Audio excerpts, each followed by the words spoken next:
At the gate of the White House stood Officer Paul Haskins, a man of strict routine and sharper judgments.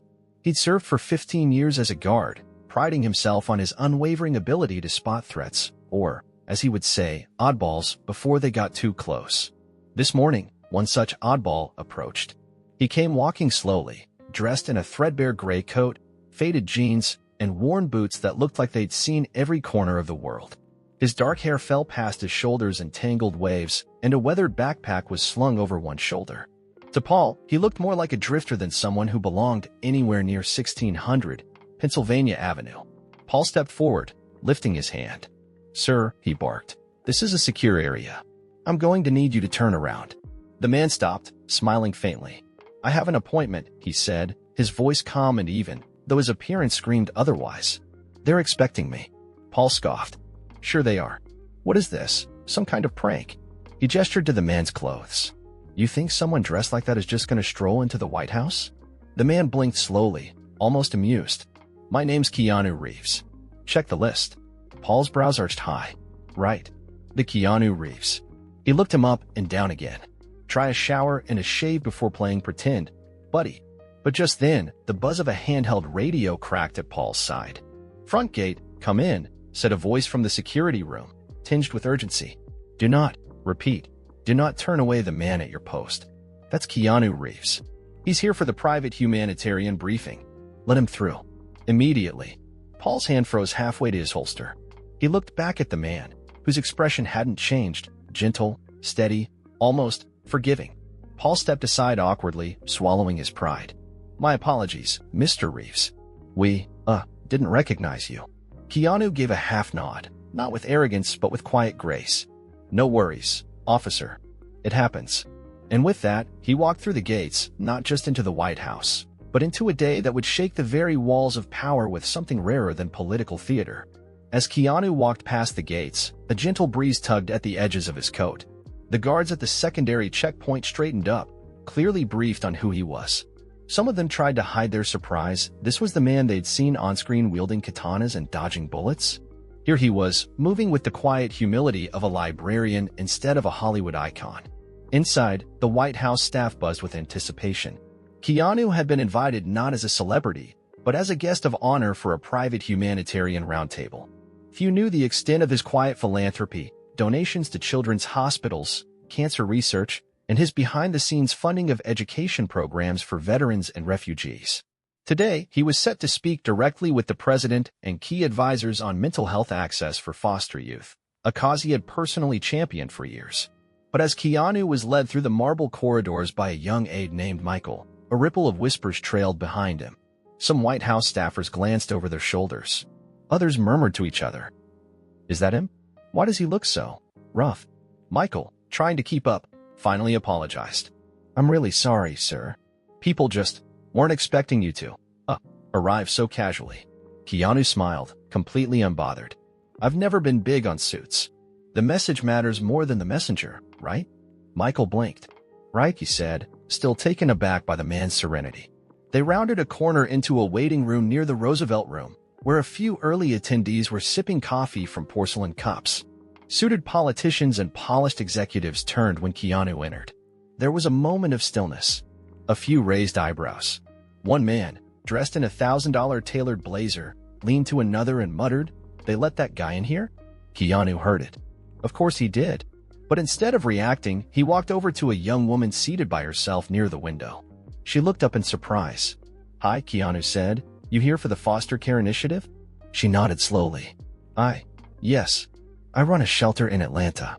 "Thank you for what you do," he said sincerely, and sat down beside her like it was the most natural thing in the world. While the others kept whispering, the girl smiled and felt like, for the first time that day, someone really saw her. Back at the gate, Officer Paul Haskins stood stone still, the radio's last words still ringing in his ear. "That's Keanu Reeves. Let him through." Immediately, he'd waved the man in, sure. But inside, something didn't sit right. Not because of Keanu, but because of himself. He replayed the moment over and over, the tone he'd used, the assumption, the way he looked the man up and down and labeled him without question. He'd done his job, sure, but not with honor. Not with dignity. With judgment. Paul scratched his neck and watched the inner gate close behind Keanu. Guy looked like he'd slept on a bus bench. He muttered under his breath, trying to justify it. Was just doing my job. But no matter how he said it, the words didn't feel right. He wasn't just doing his job. He'd been dismissive, harsh, and worst of all, he didn't even look. Not really. Not past the coat or the hair or the boots. Suddenly, the small security booth he'd stood in for over a decade felt claustrophobic. He glanced toward the West Wing, then at the schedule pinned to his clipboard. Humanitarian briefing. Reeves, Keanu. It was there, right in front of him. Had been the whole time. Paul sat back in his chair, the leather squeaking under him. A deep sigh escaped. He hadn't just misjudged a man. He'd misjudged the moment. Then, like a scene from a film he wasn't proud to be part of, the other gate officer, a rookie named Nunez, peeked in and said, did you hear what Reeves is here for? Paul didn't answer. Nunez, a little oblivious, grinned. Some foster youth initiative. Apparently, the guy funds mental health clinics in like 3 cities. Quietly. No press. Paul just nodded. Also, Nunez added, President's team requested him personally. Said he's one of the most authentic humans they've ever met. Paul stood abruptly. Cover for me. What? What? I gotta make something right. Before Nunez could ask, Paul was already heading inside, hat in hand, heart heavy. Not to reclaim his dignity, but to return some of the dignity he'd tried to strip from someone else. Inside the Roosevelt room, the atmosphere had shifted. Keanu Reeves sat at the far end of the conference table, still in his worn boots and weathered coat, sipping black coffee from a porcelain cup as if it were a corner diner. Around him were power players in pristine suits, polished shoes, and agendas in leather folders. But the center of gravity had somehow moved to him. Even the president, seated just one chair over, had noticed. At first, the commander-in-chief hadn't recognized Keanu either. Not fully. Not until he spoke. Keanu had introduced himself not with a movie title, not with a resume, but with a simple statement. I'm not here because of who I am. I'm here because kids in the foster system keep falling through cracks no one wants to admit exist. I've met them. I've heard them. Some of them don't make it. The room had gone silent. A senior advisor, mid-sip of espresso, paused. Another aide lowered their pen. Keanu pulled a folded piece of paper from his jacket, creased, a little torn at the edges. He placed it on the table like a sacred artifact. It was a letter, handwritten, in blue ink. This, he said, is from a 17-year-old in Phoenix. She's in her 6th group home. Her message? I feel like I'm being passed around like old furniture. He let the words hang. You think we're here for politics? Keanu asked softly. No. We're here because there's a girl out there right now praying someone gives a damn. A murmur of emotion swept the room. Guilt, discomfort, maybe even awakening. The president leaned back slowly. The leader of the free world, often surrounded by pomp and spin, found himself quietly humbled. He turned to his chief domestic advisor and said, We're listening to him.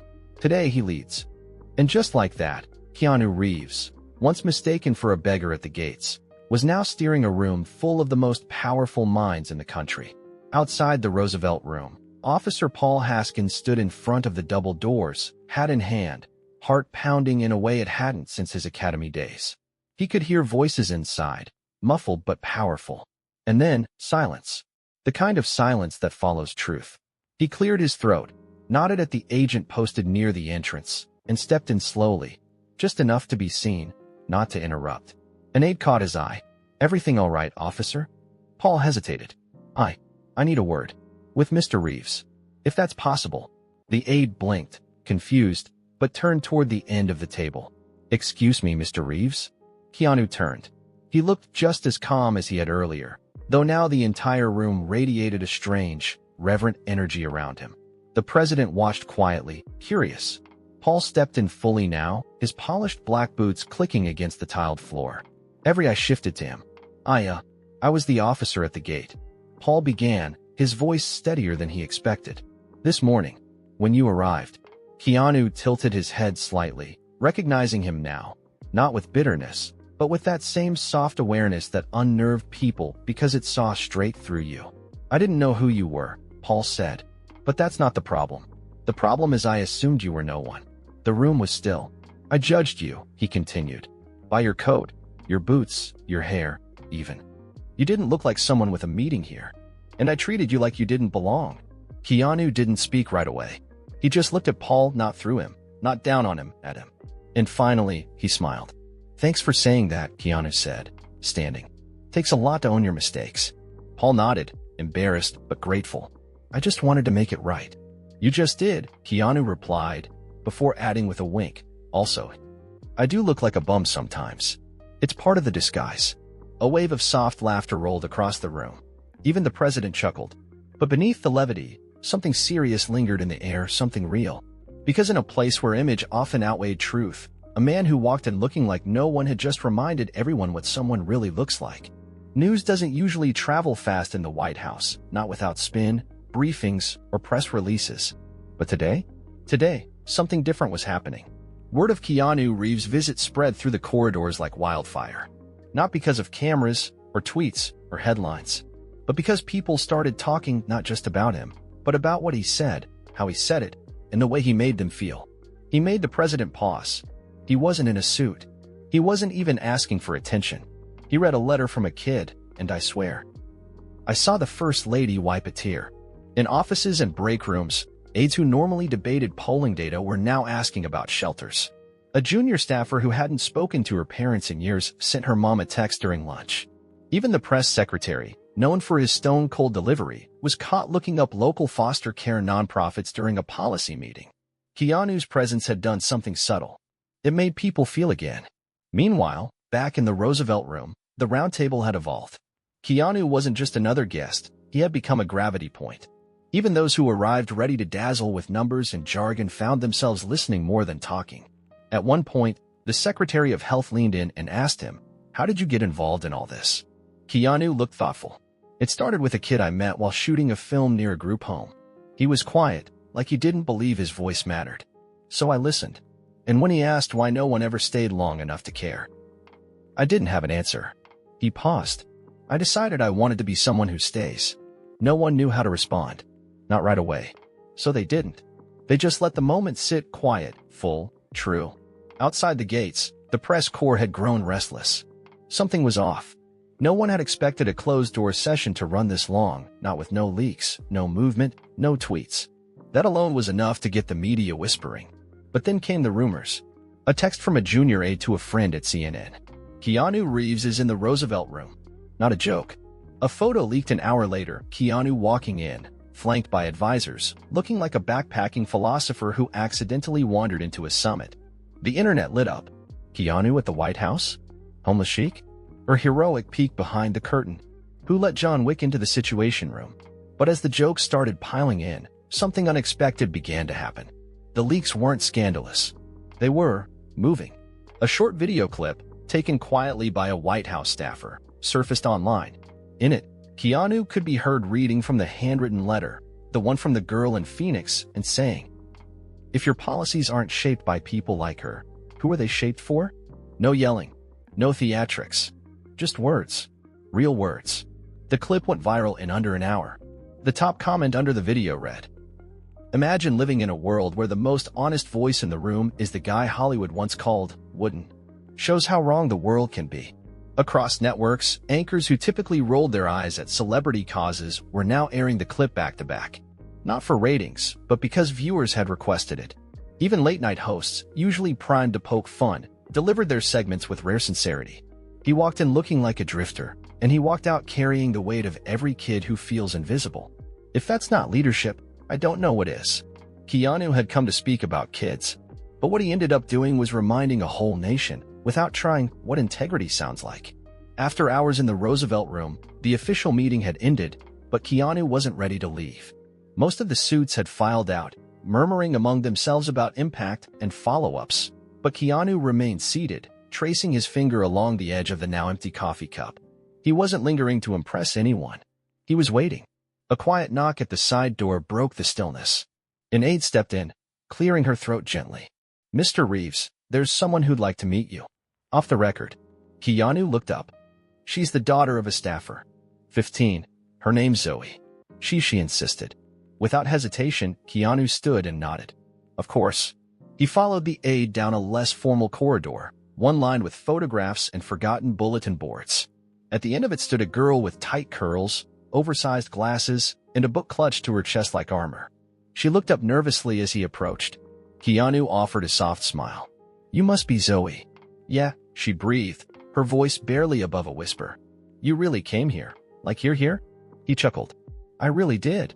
Zoe fidgeted, eyes darting. "My mom works night security. She said you were here for foster kids." Keanu nodded. "That's right. I used to be one." That stopped him. Zoe hugged her book tighter. "For homes in 3 years. I didn't think anyone cared. Like, not really. But then my mom texted me and said you read a letter. A real one. And, I dunno." She trailed off, blinking back something. Keanu didn't speak. He just knelt slightly so they were eye level. "I didn't come to fix everything," he said gently. "But I came so people like you know they're not invisible. You matter. Every version of you. Even the quiet one in the corner." Zoe's lips trembled. "I draw. Like comics. About what it felt like to bounce around. Nobody's seen them." Keanu smiled. "I'd love to." She blinked. "You mean that?" "I wouldn't say it if I didn't." She pulled the book away from her chest slowly, opened it. And for the first time in her life, someone really looked. Not to judge, not to fix, but to witness.